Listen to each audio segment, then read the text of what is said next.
Now, fundamental to the characteristics of life that make up living things and living systems is a hierarchy. Living systems show hierarchical organization, and this begins at the cellular level. The cell is the basic unit of life. And when we get to chapter 4, where we start talking about cells, we'll learn about the cell theory that helps us to understand this.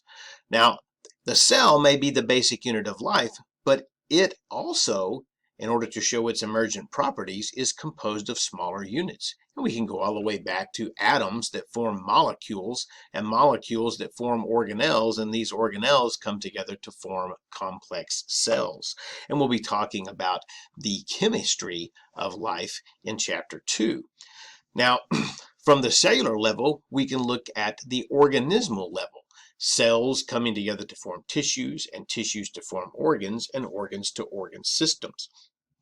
And if we look at this in this diagram from the textbook, we can see how atoms of hydrogen, carbon, nitrogen, and oxygen can come together to form molecules.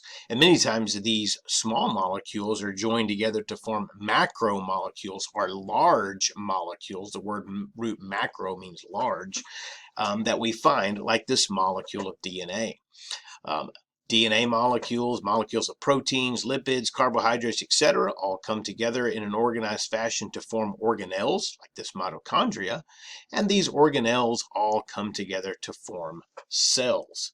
If we look at the way cells form tissues, we can see here that these neurons are working with the glial cells and other tissues to form our nervous tissue.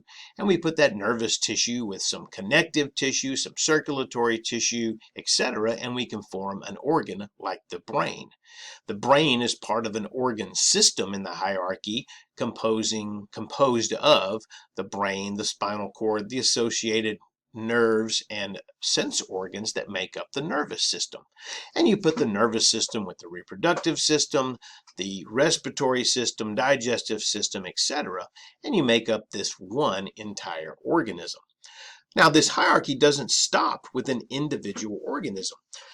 And this is where we humans need to pay particular attention, because we tend to think that life stops with our own bodies, but it certainly does not, because organisms are part of a population, all of the given species that lives in one place at one time.